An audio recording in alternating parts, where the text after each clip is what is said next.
सभी को जय मसीह की। जैसे कि हम जानते हैं आज गुड फ्राइडे है और आज ही के दिन यीशु मसीह ने सारी मानव जाति के लिए अपने प्राणों को दिया ताकि हम सब लोग बचाए जा सके। और यीशु मसीह ने कलवरी पे क्रूस पे 7 वाणी को बोले हैं। तो आइए आज की आराधना को हम स्टार्ट करते हैं, गीतों को सुनेंगे और जो यीशु मसीह ने कलवरी पे क्रूस पे 7 वाणी को बोले हैं वो हम सुनेंगे। इस वचनों के द्वारा सबको यीशु मसीह बहुतायत से आशीष दे। सभी को जय मसीह के प्रेज तेरा धन्यवाद करूंगा, चाहे मैं कमी में रहूं घटी में रहूं, तेरा धन्यवाद करूंगा पिता परमेश्वर। प्रभु धन्यवाद दे कि आपने हमें जीवन दिया। प्रभु धन्यवाद दे उस क्रूस के महान बलिदान के द्वारा मुझे बचा लिया पिता परमेश्वर। धन्यवाद दे पिता परमेश्वर हर एक चीजों के लिए। धन्यवाद दे पिता परमेश्वर उस क्रूस के महान बलिदान के लिए पिता परमेश्वर। धन्यवाद दे पिता परमेश्वर कि आप मुझे और आप उस आवाज से और बचाते हैं। यीशु तेरे करीब से जिंदगी मेरी बदल गई। यीशु तेरे करीब से जिंदगी मेरी बदल गई। जी तेरी हम दो सना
कि आज हम गुड फ्राइडे की प्रार्थना भवन में बैठे हुए हैं और यीशु मसीह ने 7 वाणी क्रूस पे बोली है। तो आइए हम अपने दासों के द्वारा भी सुनेंगे 7 वाणियों के यीशु मसीह ने क्या कहा है। आइए हम प्रथम वाणी सुनते हैं जो यीशु मसीह ने क्रूस पे कलवरी पे क्रूस पे वो अंतिम समय में जब वो लोगों को आशीषें दे रहे थे, दुख सह रहे थे, उस टाइम यीशु मसीह के शब्द क्या निकले। आइए हम पहली वाणी को सुनते हैं। लूका का हम देखेंगे, लूका 23 उसका 34 अध्याय। हे पिता इन्हें क्षमा कर क्योंकि ये नहीं जानते कि ये क्या कर रहे। हालेलुया। सबसे पहली वाणी यीशु मसीह वो खुदावन परमेश्वर का बेटा जो खुद एक दर्द में है और वो दूसरों को क्षमा कर रहा। हालेलुया। ये कब बोला गया? जब वहां पे यीशु मसीह को सलीब पे जो चढ़ाया गया, वहां के कुछ चेले थे जो वहां पे लोग उसको चढ़ाए थे, वहां पे बैठे हुए थे। तो क्या कर रहे थे कि इन्होंने बहुतों को चंगा किया, दूसरों को अंधे को आंखें दिया। ये क्या परमेश्वर का पुत्र है? तो क्या अपने आप को नहीं बचा पाता? अगर ये क्रूस से उतर आए तब हम इसको जाने कि ये परम प्रधान परमेश्वर का इकलौता पुत्र है। वो ऐसा ताना उसके ठट्ठू कर रहे थे, उसको ठट्ठू में उड़ाएगा। वो खुदावन परमेश्वर का बेटा वो ठट्ठू में उड़ाया गया, उसके कपड़े बांटे गए, उस पे टीपे मारे गए, कितना कुछ सब कुछ सहता रहा। और वो क्या कह रहा? हे पिता इन्हें क्षमा कर क्योंकि ये नहीं जानते ये क्या कर रहे। हालेलुया। इस वचन से हम सीखते हैं कि यीशु मसीह ने जब वाणी को ये बोला कि हे पिता हमें इन्हें क्षमा कर क्योंकि ये नहीं जानते हैं क्या करें, तो हमें और आपको यीशु मसीह एक संदेश देके गए कि अगर मैं परमेश्वर का पुत्र होके अगर उनको जो सता रहे थे उनको क्षमा किया, तो हमें और चाहिए, एक दूसरे को क्षमा करना चाहिए। हालेलुया। किसी ने आपको गलत कहा, किसी ने बुरा किया, किसी ने आपका छल करके कुछ ले लिया, बहुत ठट्ठों में उड़ाए गए, बहुत मसीह के कारण तुम्हारी निंदा हुई है, कोई बात नहीं, उनसे कहो हे पिता इन्हें क्षमा कर, क्योंकि ये नहीं जानते ये क्या कर रहे हैं। हालेलुया। ये यीशु मसीह ने हमको सिखाई है और हमको यीशु मसीह की वाणी को, यीशु मसीह को जो सिखा के गए हमको मानना चाहिए, क्योंकि हमारा खुदावन यीशु मसीह वो जिंदा है। जब उसके कांटों का तार रखा गया, पसली में भाला मारा गया और कितना दर्द सह रहा था, सारी उस वाई को उसने सह लिया और ये ही कहता रहा हे पिता इन्हें क्षमा कर, इन्होंने क्या किया है। हालेलुया। जब हम किसी को जो कोई हमको सताता उसके लिए हम क्षमा मांगते हैं, उसके लिए हम प्रार्थना करते हैं, परमेश्वर हमारे लिए स्वर्ग के दरवाजे ओपन कर देता है, क्योंकि खुदा का कलाम को अगर हुक्म को हम मानेंगे, सच में आज खुदा का कलाम पता है, अगर हम हुक्म को मानेंगे, खुदा के कलाम को हम चलेंगे तो परमेश्वर हमारे रास्ते को खोलेगा और स्वर्ग के दरवाजे हमारे खुल जाएंगे। तो हम कह सकते हैं हे पिता क्या हम स्वर्ग में आ सकते हैं। हालेलुया। आइए हम देखते हैं कि हे यीशु मसीह ने जो क्रूस पे बोले हे मेरे पिता इन्हें माफ कर, क्योंकि इन्हें मालूम नहीं कि ये क्या कर रहे हैं। ये शब्द यीशु मसीह ने कलवरी के क्रूस पे कहे। आइए हम अपने पापों का पश्चाताप करते और ताकि हमारे लिए स्वर्ग के दरवाजे खुल सके। हालेलुया। आइए हम अपनी आंखों को बंद करेंगे और 2 मिनट के लिए हम एक गीत को गुनगुनाएंगे, ओनली फॉर पश्चाताप, ताकि हमारे पापों के लिए क्षमा हो जाए, क्योंकि हम जाने अनजाने में बहुत सारे पाप करते हैं। हमारे आंखों से, हमारे उठने बैठने से, हमारे आने जाने से कोई ना कोई हमारे चीजों से पाप हो जाता है और उसकी हम आज क्षमा मांगे, ताकि हमारे लिए स्वर्ग के दरवाजे, मोक्ष के दरवाजे खुलने पाए। हालेलुया। मेरे पिता महान, मेरे पिता महान, मेरे पिता महान, इन्हें माफ करना, ये क्या कर रहे हैं पता नहीं। जब यीशु मसीह को टट्टू उड़ाया जा रहा था, जब यीशु मसीह के कांटों को तार रखा गया था, जब यीशु मसीह के टीपे मारे रहे थे, तो यीशु मसीह क्या करते हैं, मेरे पिता महान, मेरे पिता महान, इन्हें माफ करना, ये क्या कर रहे हैं पता नहीं। मेरे पिता महान, मेरे पिता महान, इन्हें माफ करना, ये क्या कर रहे हैं पता नहीं। क्या मैं स्वर्ग में आ सकता हूँ, क्या मैं स्वर्ग में आ सकती हूँ।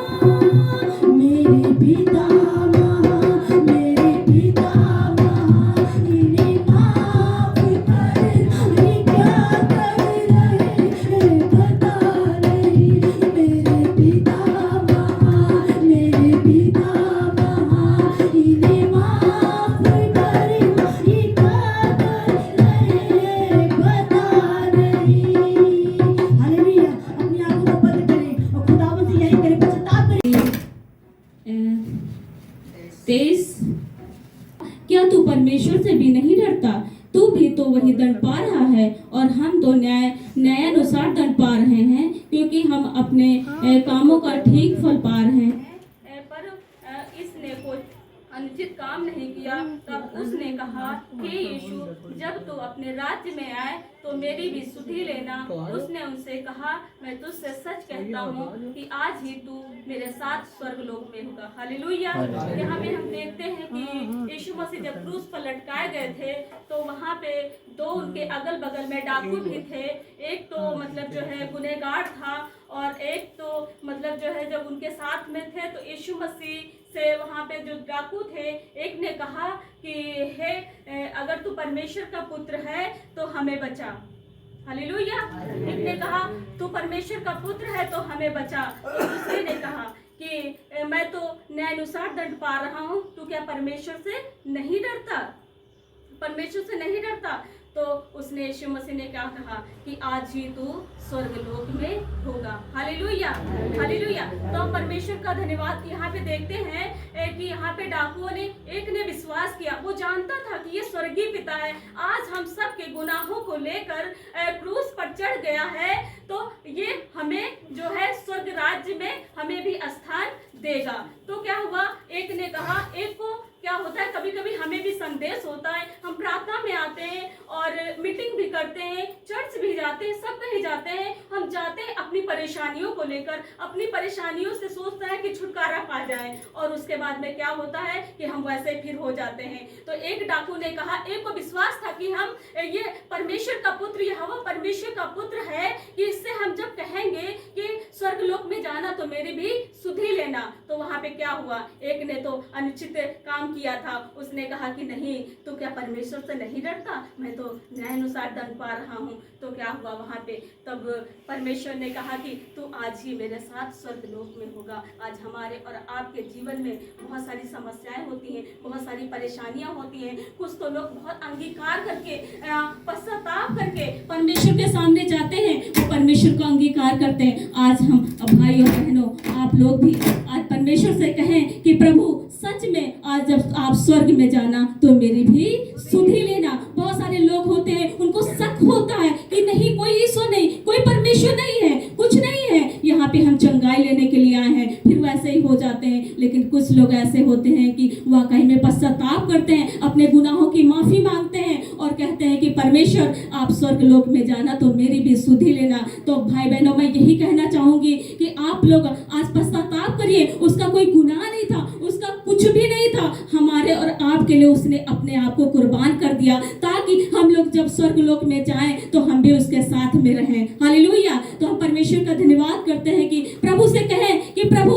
आज स्वर्ग लोक में जाएं तो मेरी भी सुधि ले। हालेलुया। परमेश्वर इस वचन से सबको तो परमेश्वर का पुत्र है, और बहुत बड़ी बात है, यानी ये हमें दर्शाता है कि विश्वास से ही उद्धार हो गया। और हम और आप यदि विश्वास करते हैं कि यीशु मसीह कुंवारी मरियम से जन्मे, उन्होंने पोंतियुस और पिलातुस के समय दुख भोगा, वो मेरे और आपके पापों के लिए मारे गए, दफनाए गए और अधोलोक में उतरे, और तीसरे दिन मुर्दों में से जी उठे और स्वर्ग जाकर परमेश्वर के दाहिने ओर विराजमान है, और वहां से जीवितों और मृतकों का न्याय करने के लिए महिमा के साथ फिर आएंगे। अगर आप इस बात पे विश्वास करते हैं तो आपका उद्धार हो गया, जैसे उस डाकू का उद्धार हो गया। ये प्रभु जब तू स्वर्ग में होना तो मेरी भी सुधि लेना। और जैसा कि तीसरी वाणी है, जब यीशु मसीह ने देखा अपनी माता को कि बहुत दुखी है, रो रही है, अपने चेलों को सौंप दिया, तो तीसरी वाणी कौन बोलना चाहेंगे? मैं अपनी आत्मा को तेरे हाथों में सौंपता हूँ, हे पिता मैं अपनी आत्मा को तेरे हाथों में सौंप। यीशु के क्रूस के पास उसकी माता और उसकी माता की बहन क्लोपास की पत्नी मरियम और मरियम मगदलीनी खड़ी थी। जब यीशु ने अपनी माता और उस चेले को जिससे वह प्रेम रखता था पास खड़े देखा तो अपनी माता से कहा, हे नारी, देख यह तेरा पुत्र है। तब उसने चेले से कहा, यह तेरी माता है, और उसी समय से वह चेला उसे अपने घर ले गया। Hallelujah, thank you Jesus. थे तो उन्हें अपनी माता की तरफ गौर गया। वैसे तो सबकी तरफ वो दुख तकलीफ को देख रहे थे कि हमारे लिए कितना विलाप हो रहा है, लेकिन यीशु ने अपनी माता के लिए ध्यान दिया कि माता मेरी बिलख रही, रो रही है। और यीशु मसीह हमारी ज़रूरतों को जानता है, हमारे तकलीफ़ों में भी वो जानता है, हर एक ज़रूरत को समझता है। वो माता बिलख बिलख रो रही थी, तो यीशु ने कहा कि वो संसार की तरीके से भी देखते हैं और आत्मा की तरफ से भी देखते हैं कि हमें संसार में रहने के लिए हमारी जो जो ज़रूरतें हैं, कि उसके हम बेटा थे और हम तो जा रहे हैं, उसका बेटा तो जा रहा है, लेकिन उसकी अब कौन खबर लेगा, उस किसके सहारे रहेगी। लेकिन परमेश्वर और हमारा इंतजामी खुदा ज़रूरत को पूरी करने वाला है। यूहन्ना उसका प्रिय चेला था, वो अपनी माता को यूहन्ना से कहा कि यही तेरा पुत्र होगा, यही तेरी माता होगी, आज से यही तेरी खबर लेगा और तेरी देख रेख करेगा। यीशु ने इस जगह पे कहा, हे नारी, देख यह तेरा पुत्र है। हे नारी करके क्यों कहा, माता क्यों नहीं कहा? क्योंकि उसने उस समय वो परमेश्वर के पुत्र था और वो अपनी माता से एक प्रेम की तरह नहीं दर्शा रहा था। उसके समान उसकी जो माता थी, उसके सारे संसार के समान उन्होंने संबोधित किया कि हे नारी, उन्होंने ये नहीं कहा हे माता तू मेरे लिए ना रो, यूहन्ना बेटा के रूप में मैं तुम्हें सौंपता हूँ, तेरा ये ख्याल रखेगा। उन्होंने यही संबोधित किया, उसने संसार के लिए नहीं किया। एक जगह भी कहा है कि जो है देख तेरे यीशु जो तेरे पुत्र और तेरी माता आई हुई हैं। तो यीशु ने कहा कौन मेरा पुत्र कौन मेरी माता, क्योंकि जो मेरा वचन सुनता है उस पर चलता वही मेरी माता वही मेरे बेटा, सब कुछ वही है। तो उन्होंने अपने हालात में रिश्तों को जरूरी नहीं समझा, उसने जो अपना काम करने आए थे प्रेम को महत्व दिया। जो सबके समान अपनी माता से जो प्रेम किया वही सबसे प्रेम किया, और उसने क्रूस पर क्रूसिफाई होकर सबको दिखा दिया। तो हमारी ज़रूरतों को यीशु मसीह जानते हैं और इंतजामी के, जैसे वो जब जा रहे थे तो यीशु मसीह ने अपने माता के लिए इंतजाम करके गए, तो उसी तरह अपने हालात को आज सौंपें, हालात को अपनी आत्मा को सौंपें। जो जो हमारी बीमारियां जो हमारी तकलीफें हैं यीशु से बताएं, तो यीशु मसीह का जो लहू बह रहा था वही लहू आज हमारे जीवने में उतरेगा और हमारा जीवन आज यीशु मसीह बदल के रख देगा। Thank you Jesus. ये मुझे विश्वास है कि अगर उसके एक एक बूंद में एक एक कतरे में उसके लहू में सामर्थ्य है, और किस भाव से हम उस खून को उस सामर्थ्य को हम रिसीव करते हैं। आज अपनी चंगाई के लिए अगर हम रिसीव कर रहे हैं तो चंगाई मिलेगी। आज अगर हमारे फाइनेंस में अगर किसी चीज की घटी है तो यीशु मसीह आज वो आखिरी रात हो, आज हमारे फाइनेंस स्तर हमारे भाई बहनों के जीवन में पिता आज फाइनेंस का स्तर उनका ऊंचा होने पाए। जो आज बेटी बेटाओं के पिता जो पिता आज उनके जो पिता परमेश्वर जिनके बेटा नहीं है बेटी नहीं पिता परमेश्वर जो आज वो लालसा के लिए है पिता परमेश्वर के यीशु नासरी आज उनकी गोद भरने पाए, उस उनकी गोद में पिता परमेश्वर के पेट पर यीशु मसीह आपका जिंदा लहू दौड़ने पाए, बंद कोखे यीशु मसीह तेरे नाम से खोलने पाए पिता परमेश्वर। और सबसे बड़ी बात यह है पिता परमेश्वर हमारा उद्धार यीशु मसीह तेरे नाम से हो, हमारी आत्माएं बचने पाए यीशु मसीह। जब हमारा आत्मा बचने पाएगी तो यीशु मसीह मेरा संसार में और मेरा आत्मा दोनों जीवन बचने पाएंगे यीशु मसीह। Thank you Jesus. पिता पुत्र पवित्र आत्मा यीशु मसीह के नाम से मांगता हूं, इस वचन से सबको आशीष मिले। पिता मैं अपनी आत्मा को तेरे हाथों में सौंपता हूँ। हे पिता मैं अपनी आत्मा को तेरे हाथों में सौंपता हूँ। हे पिता मैं अपनी आत्मा को तेरे हाथों में सौंपता हूँ। प्रभु आराधना के द्वारा आज की आराधना तुम आपको हे मेरे परमेश्वर, मैं दिन को पुकारता हूँ परंतु तू उत्तर नहीं देता और रात को भी मैं चुप नहीं रहता। इसलिए हे तू जो इस्राएल की स्तुति के सिंहासन पर विराजमान है, तू तो पवित्र है। हमारे पुरखा तुझी पर भरोसा रखते थे, वे भरोसा रखते थे और तू उन्हें छुड़ाता था। उन्होंने तेरी दुहाई दी और तूने उनको छुड़ाया और वे तुझ पर भरोसा रखते थे और वे कभी लज्जित ना हुए। परंतु मैं तो कीड़ा हूँ, मनुष्य नहीं। मनुष्यों ने मेरी नाम धराई है और लोगों में मेरा अपमान होता है। वह सब जो मुझे देखते हैं मेरा ठट्ठा करते हैं और होंठ बिचकाते हैं और कहते हैं, वे सिर हिलाते हैं कि अपने को यहोवा के वश में कर दे, वही उसको छुड़ाए और वह उसको उबारे, क्योंकि वह उससे प्रसन्न है। परंतु तू ही ने मुझे गर्भ से निकाला और जब मैं दूध पीवा बच्चा था तभी से तूने मुझे भरोसा रखना सिखलाया। मैं जन्मते ही तुझ पर छोड़ा गया और माता के गर्भ से ही तू मेरा ईश्वर है। मुझसे दूर ना हो, क्योंकि संकट निकट है और कोई सहायक नहीं। बहुतों से साड़ों ने मुझे घेर रखा है, बाशान के बलवंत साड़ मेरे चारों ओर घेरे हुए हैं।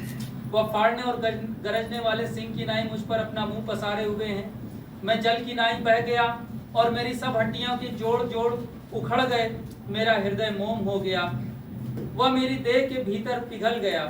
मेरा बल टूट गया, मैं ठीकरा हो गया और मेरी जीभ मेरे तालू से चिपक गई और तू मुझे मार कर मिट्टी में मिला देता है। क्योंकि कुत्तों ने मुझे घेर लिया है, कुकर्मियों की मंडली मेरे चारों ओर मुझे घेरे हुए है। वह मेरे हाथ और मेरे पैर छेदते हैं। मैं अपनी सब हड्डियां गिन सकता हूँ, वे मुझे देखते और निहारते हैं। वे मेरे वस्त्र आपस में बांटते हैं और मेरे पहरावे पर चिट्ठी डालते हैं। परंतु हे यहोवा, तू मुझसे दूर न रह। हे मेरे सहायक, मेरी सहायता के लिए फुर्ती कर। आइए हम लोग इस वचन को देखेंगे।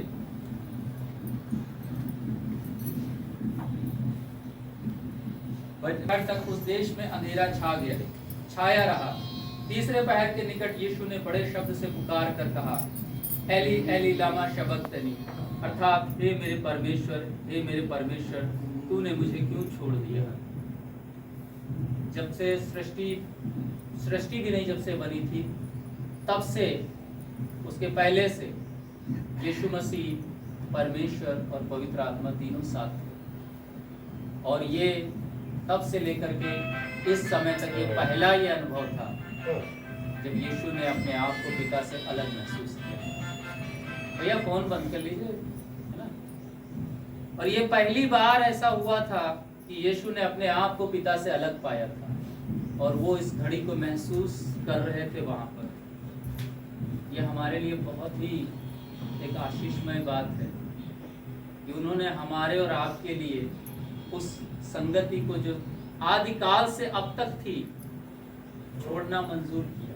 उन्हें मालूम था कि परमेश्वर मुझे छोड़ देगा, सारा जगत का पाप मुझ पर आ जाएगा और मैं पापी नहीं बनूंगा, मैं ही पाप बन जाऊंगा। सारे जगत का पाप उस पर आ गया और इस वजह से परमेश्वर ने उसे छोड़ दिया। जो कभी नहीं हुआ, जो हो ही नहीं सकता, वो काम वहां पर उस समय हुआ था। और वो पहली बार उसने अनुभव किया था कि परमेश्वर से संगति जब छूटती है, अलग होते हैं, तो उस समय क्या लगता है। वो दुख था उसके लिए, दुख की बड़ी घड़ी सब लोगों ने उसे घेर रखा। हम अपने लिए प्रार्थना कर सकते हैं इस बात के लिए कि हम परमेश्वर की संगति कितना महसूस करते हैं। हम परमेश्वर से जब अलग होते हैं या अपने कामों में व्यस्त होते हैं तो हमें कैसा लगता है उस समय। हमें परमेश्वर की संगति की आदत है, परमेश्वर के साथ संगति में समय बिताने का प्रण कीजिए, अनुभव कीजिए उसको। उस संगति में जब जाएंगे ना, आपको स्वर्ग वहां नहीं जाना पड़ेगा, आपको स्वर्ग यहीं पर है ना। स्वर्ग और नर्क वहां नहीं है, स्वर्ग और नर्क यहीं से शुरुआत है। और जहाँ परमेश्वर है वहाँ स्वर्ग है। और आपके जीवन में अगर परमेश्वर की ये उपस्थिति नहीं है, आपका जीवन में स्वर्ग नहीं है।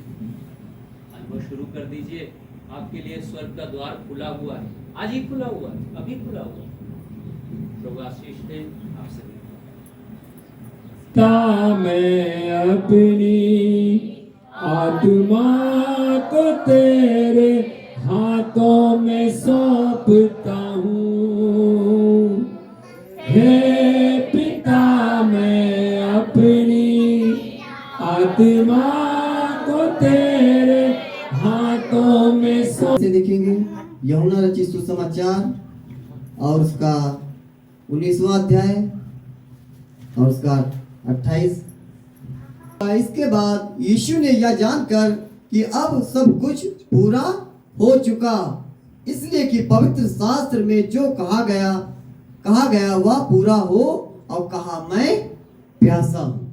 हालेलुया। जब यीशु मसीह कलवरी के क्रूस पर गए तो उन्होंने क्या कहा? सब कुछ उद्धार का काम पूरा हो चुका, छुटकारा का काम पूरा हो चुका, चंगाई का काम पूरा हो चुका। रोने के विलाप के दिन गए, आनंद के दिन आ गए। क्यों कहा यीशु मसीह ने? क्यों? इसलिए कि जो यीशु मसीह आए थे, जिस मकसद के लिए आए थे, उन्होंने वो क्रूस पर वो काम कर दिया। उनका काम ही था कि मैं पापों के लिए आऊंगा, तुम्हारे बोझ को उठाऊंगा, ऐसे ऐसे दुख सहूंगा और ऐसे मारा जाऊंगा, गाड़ा जाऊंगा, तीसरे दिन मुर्दों में से जी उठूंगा। वो आपका काम, उद्धार का काम यीशु मसीह पूरा कर चुके हैं। अब वो जिम्मेदारी, अब वो सारी चीजें प्रभु यीशु मसीह हमारे हाथों में देकर गए हैं, कलीसिया को सौंप कर गए हैं।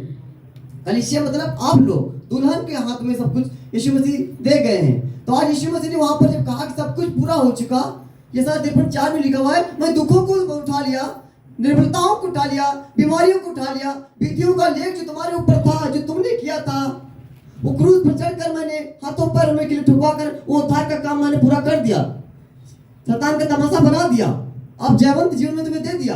अब मैं एक ही चीज आपको करना है। उन्होंने कहा कि सब कुछ पूरा हो चुका है और फिर भी कह रहे हैं कि मैं प्यासा हूं। यानी उद्धार का काम भी पूरा हो चुका है, फिर भी परमेश्वर कह रहा है कि मैं भूखा हूं। एक जगह पे ये भी लिखा है कि मैं तृप्त हो चुका हूं, सब कुछ अवेलेबल है, संतुष्टि है, सब कुछ है, लेकिन फिर भी वहां पर लिखा कि मैं प्यासा हूं। किस चीज की यीशु मसीह बात कर रहे थे? हालेलुया। आज आप जानना चाहते हो किस चीज की यीशु मसीह बात कर रहे थे? मैं प्यासा हूं। वो चाहता है, परमेश्वर की इच्छा क्या है कि मैं, यीशु मसीह ने कहा मैं पवित्र हूं, तुम भी। क्या तुम नहीं जानते तुम परमेश्वर का मंदिर हो, परमेश्वर का आत्मा तुम्हारे अंदर वास है? ये आप जान गए हो नहीं जान गए हो? तो जब जान गए तो जब आप कहे परमेश्वर का ये मंदिर है, ये परमेश्वर के रहने का स्थान है, तो आपको इसको कैसा बनाना है? हालेलुया। ये परमेश्वर की इच्छा है। दो मनुष्य थे, एक धर्मी और धर्मी। दो मनुष्य थे, धर्मी और धर्मी। दोनों उन्होंने घर बनाया। एक तो बुद्धिमान था, वो परमेश्वर की बातों को सुनकर कि परमेश्वर क्या है, वो हमें क्यों यहाँ लाया, क्यों आया, वो चाहता है तुम पवित्र बनो। तो उसने फटाफट तौबा किया, पश्चाताप किया, प्रार्थना करने लगा, भय मानने लगा, बुराई से दूर रहने लगा, पाप से दूर रहने लगा, चोरी नहीं करता, व्यभिचार नहीं करता, झूठ नहीं बोलता, संसार का जीवन जैसे लोग जीते वैसे नहीं जीता। वो जान गया कि मैं अपना घर आज से मैं चट्टान पर बनाऊंगा, क्योंकि वो जानता है कि अगर चट्टान पे हमारा घर बनेगा तो चाहे इसमें बाढ़े लगे, चाहे कोई शैतान टक्कर मारे, चाहे कोई तूफान आए, चाहे कोई बीमारियां आए, वो जानता है कि एक दिन ये सब तूफाने टक्कर लगेगी। तो वो जानता तो तुरंत चट्टान पर खोद खोद कर बनाने लगा। वो वचन पढ़ने लगा, गहराई में जाने लगा कि यीशु मसीह क्या चाहता है। पवित्र बनो। पवित्र आप ऐसे नहीं हो सकते हो जब तक आप प्रार्थना नहीं करोगे, जब तक आप उसके अंदर जाओगे नहीं। यीशु मसीह चाहता तो आपको स्वयं से ही आपको अनंत जीवन दे देता। क्या जरूरत थी यहाँ आने के लिए?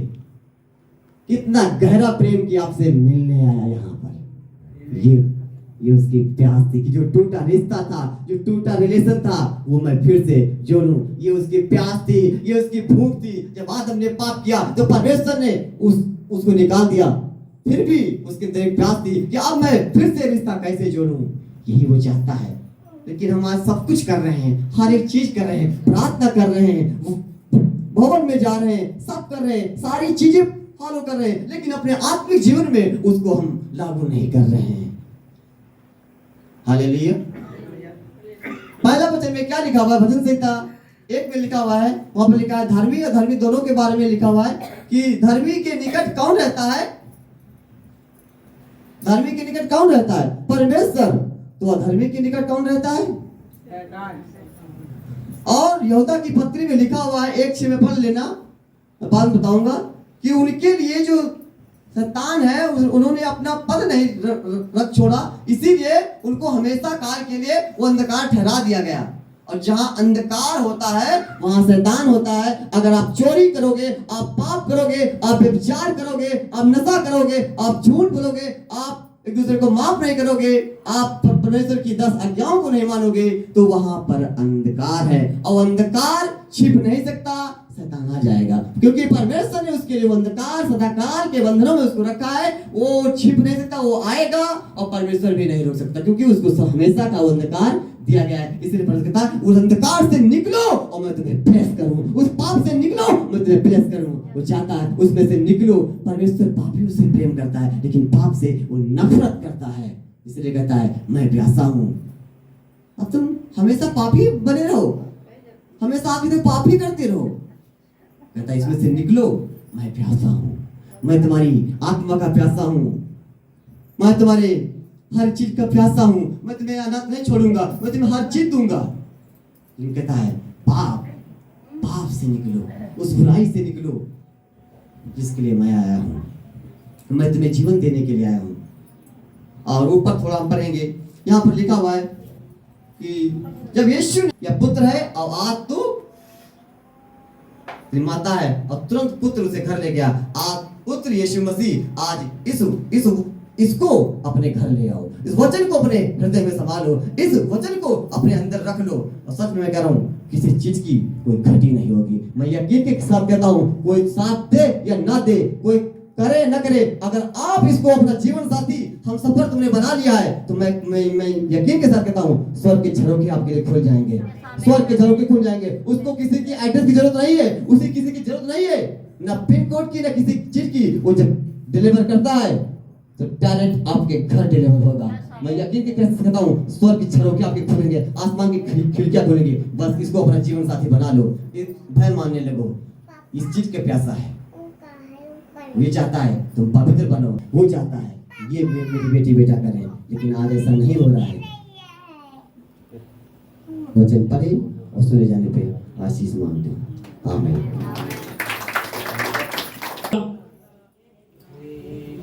और ये तो यीशु मसीह के बोले हुए बोले, समझ लीजिए कि यीशु मसीह बोल रहे हैं और आप उनके साथ बोल रहे हैं।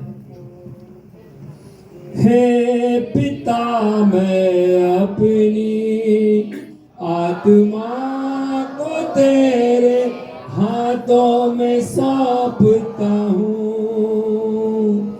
हे पिता मैं अपनी आत्मा को तेरे हाथों में सौंपता हूँ। हे पिता मैं अपनी आत्मा को तेरे हाथों में सौंपता हूँ। अब सोच रहा हूँ कि 3 बार क्यों गाते हैं, पिता पुत्र और पवित्र। करें, हम ब्लेस करते। Hallelujah, thank you Jesus. धन्यवाद मेरे खुदा। एक वचन को हम खोलेंगे। हालेलुया, यूहन्ना की पुस्तक अध्याय 19 और उसका पढ़ेंगे हम 29 वचन से।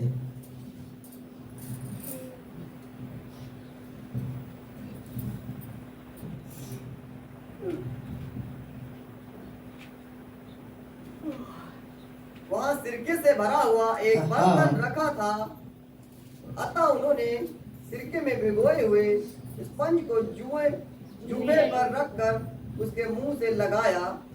जब यीशु ने वह सिरका लिया तो कहा, पूरा हुआ। पूरा। सिर झुकाकर प्राण। Hallelujah, hallelujah, hallelujah. क्या किया उन्होंने? एक सिर के यानी कि वो था, अभी मैं खोल नहीं पाया हूँ, थोड़ा 1 मिनट रुक जाइए। अध्याय 19, वहां सिरके से भरा हुआ एक बर्तन रखा था, अतः उन्होंने सिरके में भिगे हुए स्पंज को जुफे पर रखकर उसके मुंह से लगाया। जब यीशु ने वह सिरका लिया तो कहा, पूरा हुआ, और सिर झुकाकर प्राण त्याग दिए। Hallelujah, hallelujah. एक बर्तन रखा हुआ था। मेरे प्रियो, मैं आपको बताना चाहता हूँ कि स्पंज क्या होता है। स्पंज एक सुई देखा होगा ना, स्पंज। एक सिरका आपने देखा होगा कभी? सिरका क्या कहता है? उबलता है ना, उबलता है। अगर कोई व्यक्ति अगर ऐसे ही उसको पी जाता है तो उसको मालूम है कट जाता है जाकर के। हालेलुया, क्या करता है? काट देता है जाकर के और सारा शरीर खराब कर देता है। और यीशु मसीह के जितने वहां पर फरीसी शास्त्री लोग थे, उन्होंने सिरके से भरा हुआ एक बर्तन को रखा था और उन्होंने उस सिरके को लिया और उसकी क्या किया? मुंह पर यानी कि जुबान पर लगाया और लगा करके यीशु मसीह ने कहा, ये सब पूरा हो चुका है। यानी कि यीशु मसीह ने हर एक बात में कहा, मैंने खोए हुओं को इकट्ठा कर दिया। यीशु मसीह ने ये कहा, जो मेरे पिता जो तूने मुझे दिया था, सौंपा था, उन्हें भी मैंने छोड़ा नहीं, त्यागा नहीं है। देख, यीशु मसीह ने ये भी कहा कि मैंने उन्हें प्रेम करना सिखाया और जैसे मैंने प्रेम किया है वैसे इसीलिए सबसे मैं प्रेम करता हूँ और आप भी प्रेम करो। आप भी उन्हें मत छोड़ो, आप भी उन्हें मत छोड़ो और जितने लोग खोए हुए हैं उनको भी आप इकट्ठा कर लो। हालेलुया। इस वचन से हमें शिक्षा मिलती है कि हमें जो सिरका देख रहे हैं कि हमें भी परमेश्वर के प्रति एक लगाव रखना है। जैसे प्रभु यीशु मसीह ने लगाव रखा और प्रभु यीशु मसीह ने जो कीमत चुकाई है, कीमत चुकाई हमारे पापों के लिए और आपके पापों के लिए। Hallelujah, hallelujah. और परमेश्वर ने कहा था कि मैं अपने एक इकलौते पुत्र को दूंगा ताकि जो कोई इस पर विश्वास करे वो नाश ना हो परंतु अनंत जीवन पाए। यही परमेश्वर का मेरे प्रियो एक मेमना है जो ये बलिदान हुआ है हमारे और आपके लिए। हालेलुया। एक दूसरा कोई मेमना नहीं है, यही एक मेमना है जो हमारे और आपके लिए बलिदान हुआ है। और यही कहा कि मैंने जो कुछ तूने मुझे सौंपा था मैंने सब कुछ पूरा कर दिया आज देख मेरे पिता, मैं सब कुछ पूरा कर रहा हूँ, जो कुछ आपने कहा था, जो पिता की आज्ञाओं को मानना था, यीशु मसीह ने आज्ञाओं को मानना सिखाया और हम सबको भी आज्ञाओं को मानना है। हालेलुया, बोलेंगे हालेलुया।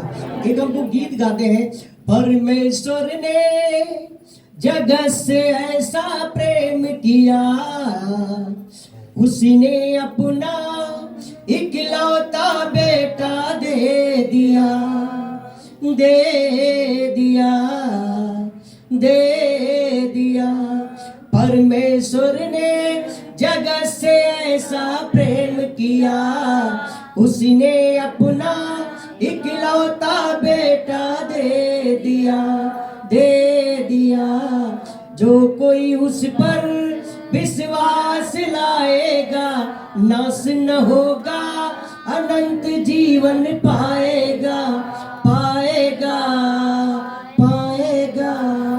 हाथों में कीले, पैरों में कीले, बेदर्दी से मारा गया, मारा गया। हाथों में कीले, पैरों में कीले, बेदर्दी से मारा गया, थप्पड़ों से वो मारा गया। मौत के सारे बंधन तोड़ के अनंत जीवन दे गया, मौत के सारे बंधन तोड़ के अनंत जीवन दे गया, दे गया, दे गया, दे गया। ओ हो ला ला ला ला ला। हाथों में कीले, पैरों में कीले, थप्पड़ों से वो मारा गया, घोड़ों से वो मारा गया, बेदर्दी से मारा गया, बेदर्दी से वो मारा गया। मौत के सारे बंधन तोड़ के अनंत जीवन दे गया, मौत के सारे बंधन तोड़ के अनंत जीवन दे गया। हालेलुया। मेरे प्रियो, सब कुछ उसने पूरा कर दिया है। उसने कोड़े खाए, हाथों में कीले, पैरों में कीले ठोकी गई, सिर का भी उसने जुबान पर उसके लगाया गया, यहां तक कि उसको मारा भी गया। उस पर किसी ने रहम नहीं किया, यानी ग्रीडी ही में सो किसी ने रहम नहीं किया। मैं आपको बता रहा हूं, लेकिन यहोवा जो यीशु मसीह है, जो परमेश्वर है, हालेलुया, उसने आह तक नहीं की और कहा, हे मेरे पिता, ये सब कुछ मैं पूरा कर रहा हूं, सब कुछ पूरा हो चुका है। उसी टाइम पे उसने मालूम क्या किया, प्राण छोड़ दिए। आज मेरे प्रियो, आप लोग क्यों आजाद बैठे हो कि मौत के सारे बंधनों को उसने क्रूस पर तोड़ दिया है। इसीलिए आप आजाद हो, इसीलिए आप स्वतंत्र हो, इसीलिए जहां पर जाते हो ना, शैतान आपको देख करके गली काट जाता है। हीली ग्रोडी कहां काटता है, साइड हो जाता है। भैया ये मसीह का आ रहा है, ये मसीह वाले आ रहे हैं, हालेलुया वाले आ रहे हैं। परमेश्वर आप सबको ब्लेस करे। मेरे पास ज्यादा टाइम नहीं है, हालेलुया। परमेश्वर आप सबको ब्लेस करे, हम आशीषित करते हैं। मैं अपनी आत्मा को तेरे हाथों में सौंपता हूँ, हे पिता, मैं अपनी आत्मा को तेरे हाथों में सौंपता हूँ, हे पिता, मैं अपनी आत्मा को तेरे हाथों में सौंप। सारे वचनों में कि यीशु मसीह ने कहा कि हे पिता, इन्हें क्षमा कर, क्योंकि ये नहीं जानते कि ये क्या कर रहे हैं। डाकू से उन्होंने कहा, तो आज ही मेरे साथ स्वर्ग में होगा। अपनी माता से कहा कि ये तेरा पुत्र है, और चेले से कहा कि ये तेरी माता है। उन्होंने कहा परमेश्वर से कि तूने मुझे क्यों छोड़ दिया है, मेरे परमेश्वर में तूने क्यों छोड़ दिया। उन्होंने कहा कि मैं प्यासा हूं, और जब सिरका उनको दिया गया तो उन्होंने कहा पूरा हुआ, और आखिरी में उन्होंने कहा हे पिता मैं अपनी आत्मा को तेरे हाथों में सौंपता हूँ, और बड़े जोर से चिल्लाकर उन्होंने अपने प्राण त्याग दिए और मंदिर का पर्दा 2 टुकड़ों में बट गया। आइए हम 1 मिनट मौन रह के प्रभु की उस मृत्यु और दुख को स्मरण बताया कि पुत्र की सच्चाई है। बहुत से लोग यीशु मसीह का इनकार करते हैं कि नहीं यीशु मसीह कोई थे ही नहीं। बहुत से लोग क्रूस की कथा का इनकार करते हैं, लेकिन यीशु मसीह का अस्तित्व, मेरे और आपके जीवन में उसका महत्व, ये मैं और आप जानते हैं।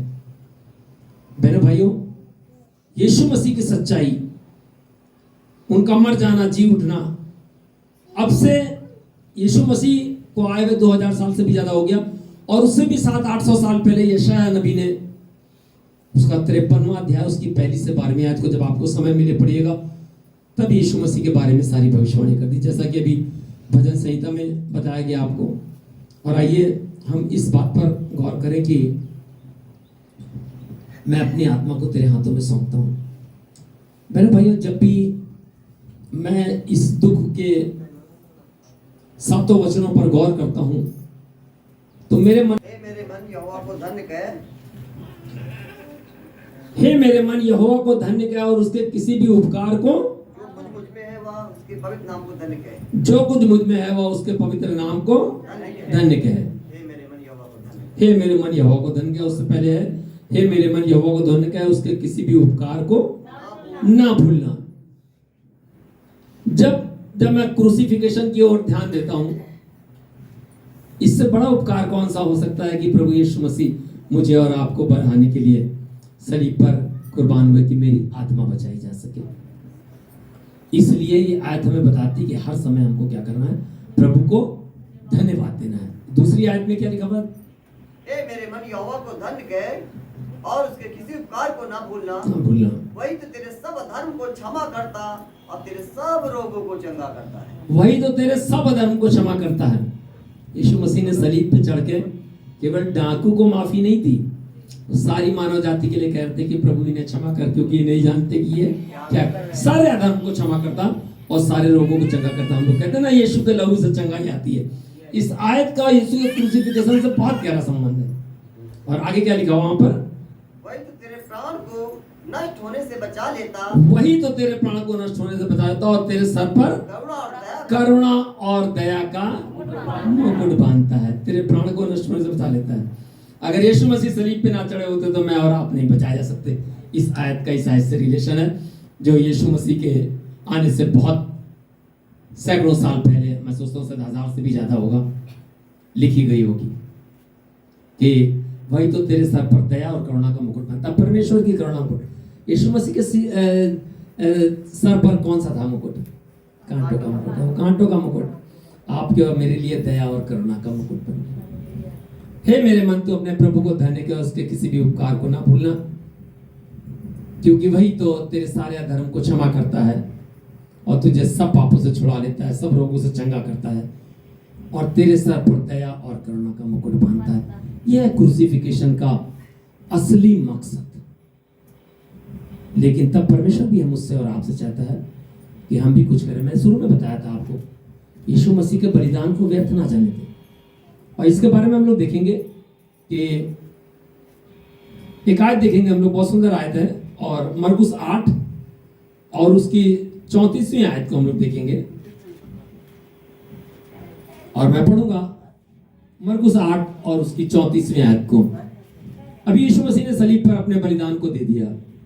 यीशु मसीह ने कहा मैं अपनी आत्मा तेरे हाथों में सौंपता हूं, अपने प्राणों को बलिदान कर दिया। उसके बाद जब हम आप यहां से चले जाएंगे, मेरी और आपकी क्या जिम्मेदारी बनती? और यहाँ पर ऐसे लिखा हुआ है, उसने भीड़ को अपने चेलों समेत पास बुलाकर उनसे कहा, उसने भीड़ को अपने चेलों समेत पास बुलाकर उनसे कहा, जो कोई मेरे पीछे आना चाहे अपने आप से इनकार करे और अपना क्रूस उठाकर मेरे पीछे हो। जो कोई मेरे पीछे आना चाहे वो अपने आप से, अपने आप से लिखा हुआ, बल्कि अपने आप से, यानी अपनी सब चीजों से इनकार करे और अपना क्रूस उठाकर मेरे पीछे बोले। किससे कहा? यीशु मसीह ने, अपने चेलों से नहीं कहा। यीशु मसीह एक जगह सुसमाचार का प्रचार कर रहे हैं, बहुत सी भीड़ वहां पर इकट्ठा है, और बाइबल बता रही कि यीशु मसीह ने अपने चेलों सहित उस भीड़ को अपने पास बुलाया। कभी कभी हम लोग कहते हैं ना, पास आ जाओ, थोड़ा पास आ जाओ। ये सारा संदेश सारी मानव जाति के लिए कि जो कोई अपना क्रूस उठाकर मेरे पीछे आना चाहे वो अपने आप का इनकार करे, मैं कौन हूं ये भूल जाए। क्रूस की कथा मुझे और आपको क्या सिखाती है? यीशु मसीह का क्रूस पे बलिदान मुझे और आपको क्या सिखाता है? ये बताता है कि मैं कौन हूं और मुझे क्या करना चाहिए। अपना क्रूस उठा के उसके पीछे। क्रूस उठाने का क्या मतलब होता? मेरा घमंड, मेरी लालच, मेरा स्वार्थ, मेरे पाप, मैं सब कुछ छोड़ दूं और प्रभु यीशु मसीह के पीछे हो लूं। यीशु मसीह में बहुत से गुण थे, दया, प्यार, क्षमा, त्याग, बलिदान,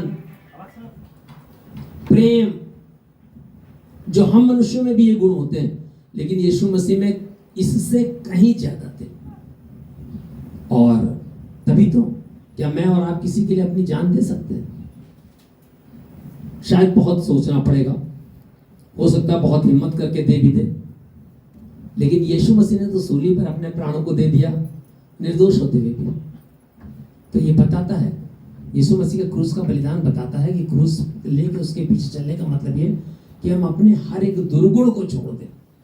आज इस गुड फ्राइडे का अवसर पर मैं कहना चाहता हूँ, यदि हम बुराई करते हैं बुराई करना छोड़ दें, यदि हम कोई नशा करते हैं नशा करना छोड़ दें, यदि हमें मेल मिलाप की कमी तो मेल मिलाप को बढ़ा लें, यदि हमें दया के भाव की कमी तो हम दया हो जाए, तभी ना वो मेरे और आपके सर पर करुणा और दया का मुकुट बांधेगा। तो यीशु मसीह के पीछे क्रूस अपना लेके चलने का मतलब है कि मैं अपनी आत्मा को तेरे हाथ में सौंप, आत्मा को सौंपेंगे तभी ना क्रूस लेके अपना उसके पीछे चलेंगे। और जो कोई अपना क्रूस लेके प्रभु के पीछे नहीं चलेगा उसके साथ क्या है? कुरिन्थियों की पुस्तक के पहले कुरिन्थियों में 1:18 में बहुत सुंदर तरीके से लिखा हुआ कि क्रूस की कथा नाश होने वालों के लिए मूर्खता है, नाश होने वालों के निकट मूर्खता है, पर हम उद्धार पाने वालों के लिए परमेश्वर की सामर्थ्य है। यहां पर भी क्रूस का नाम आ गया, वहां भी यीशु मसीह क्रूस पर बलिदान हो रहे हैं। यहां पर भी यीशु मसीह ने कहते हैं कि जो कोई अपना क्रूस उठाकर मेरे पीछे नहीं चलेगा तो वो मेरे योग्य नहीं है। आइए हम लोग एक आयत और देखेंगे, मत्ती की पुस्तक उसका 10वां अध्याय और उसकी 38 आयत देखेंगे कि अगर हम क्रूस उठा के यीशु के पीछे नहीं चलते हैं तो उसका परिणाम क्या है। 10 का पीछे ना चले वह मेरे योग्य नहीं, वो मेरे योग्य नहीं है। कितनी बड़ी बात कह दी, जाओ तुम मेरे बेटे लायक नहीं हो, तुम निकलो घर से करके। जो कोई अपना क्रूस लेके मेरे पीछे ना चले वो मेरे योग्य नहीं। वो मेरे योग्य नहीं है। और जो अपने प्राण बचाता है वह उसे खोएगा, और जो मेरे कारण अपना प्राण खोता है वह उसे पाएगा। जो अपना प्राण बचाना चाहे वो उसे खोएगा, और जो मेरे कारण अपना प्राण देता है वो उसे बचाएगा। यानी वहां पर तो यीशु मसीह ने जब एक अपनी भीड़ को बुला के, चेलों को बुला के कहा कि जो कोई मेरे पीछे आना चाहे वो अपना क्रूस उठाए मेरे पीछे हो ले। और दूसरी जगह उन्होंने क्या कहा कि यदि कोई अपना क्रूस उठाकर मेरे पीछे ना हो ले तो वह मेरे योग्य नहीं है, क्योंकि जो अपना प्राण बचाना चाहता है वह उसे खोएगा। प्राण बचाने का मतलब है, हम सोचते हैं कि इतनी ही जिंदगी मिली है, 10 साल 20 साल 15 साल 50 साल, चलो संसार में एंजॉय कर लें। तो क्या है कि जब तो मरी जाना है तो हम क्या कर रहे हैं, अपने प्राण को बचा रहे हैं, यानी सांसारिक कार्यों में लग के अपने आप को परमेश्वर से दूर कर रहे हैं। लेकिन जो कोई अपने प्राण को खोना चाहे, यानी परमेश्वर की भक्ति, परमेश्वर की आराधना, परमेश्वर की महिमा, उसके भय को मानना, उसका आदर करना, इन सब चीजों में यदि हम अपने समय को व्यतीत कर रहे हैं तो हम क्या कर रहे हैं, अपने प्राण को बचा लेते हैं। तो यहाँ पर परमेश्वर की जो 7 वाणियां हैं, और उन 7 वाणियों में हमें जो बहुत सुंदर बातें सुनने को मिली है